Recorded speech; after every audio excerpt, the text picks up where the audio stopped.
Pengamat politik Rocky Gerung menyoroti duet Anies Caimin di Pilpres 2024. Dalam channel YouTube Rocky Gerung Official, ia mengunggah sebuah video soal tanggapan terkait duet Anies Caimin pada Minggu 3 September 2023. Menurut Rocky Gerung, pengkhianatan Nasdem dan Anies Baswedan terhadap Demokrat ini mengulang apa yang terjadi pada pemilu 2019 silam, di mana saat itu Demokrat sempat menginginkan bergabung dengan Prabowo, namun Prabowo justru memilih Sandiaga Uno. Sementara SBY sendiri juga sempat dianggap sebagai pengkhianat bagi Megawati.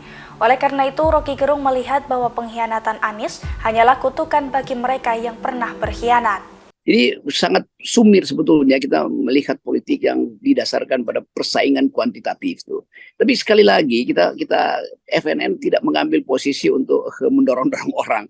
Kita justru ingin mendorong kualitas politik itu didasarkan pada prinsip etis. Yaitu jangan ada penipuan, jangan ada pengkhianatan, harus 0% tuh. Tetapi justru itu yang nggak mungkin kita ucapkan walaupun di dalam hati kita ingin politik semacam itu.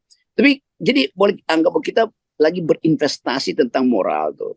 Tetapi para politisi ini kan sebenarnya dari awal kita tahu nggak mungkin mereka bisa masuk di dalam imperatif moral ini. Jadi kita biarkan aja ini kalau misalnya terjadi transaksi baru dan mungkin kita bisa analisis. Yang bisa kita lakukan menganalisis watak dari Gerindra tuh. Gerindra udah berkali-kali terkhianati itu. Tapi dia tumbuh tuh. SB mungkin 1-2 kali dan ini yang bagi SB pengkhianatan yang paling menjengkelkan dia tuh. Demikian juga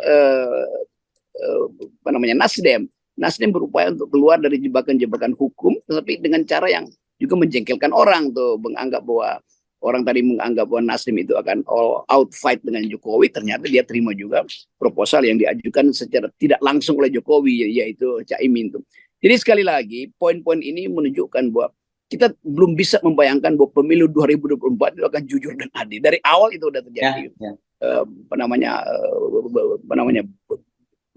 black market. Iya, itu black market of justice itu, pas gelap kekuasaan. Oke, tetapi kan sebenarnya gini, kalau kita perpanjang soal pengkhianatan ya, kalau kita sepakat dengan menggunakan terminologi itu, dari sisi Ibu Megawati kan dulu Pak SBY juga dianggap berkhianat terhadap Ibu Megawati kan, jadi ini kan soal perasaan aja sebenarnya kan gitu ya.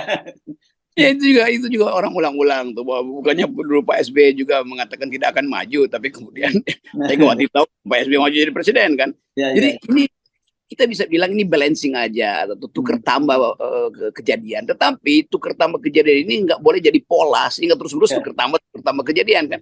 Akibatnya orang merasa ya kalau gitu semua orang jadi oportunis aja tuh. Generasi baru sekarang, anak-anak muda yang masuk ke Gerindra, yang masuk ke Golkar, yang masuk ke Demokrat, masuk ke PDIP segala macam, kan berupaya untuk berhak untuk membayangkan politik yang bersih itu. Jadi demi mereka kita anggap aja bahwa ini adalah kutukan pada mereka yang pernah saling berkhianat. Itu aja dasarnya tuh. Dan kita nggak boleh ucapkan itu untuk kepentingan generasi yang akan datang. Jadi itu intinya tuh. Terima kasih sudah nonton. Jangan lupa like, subscribe, dan share ya.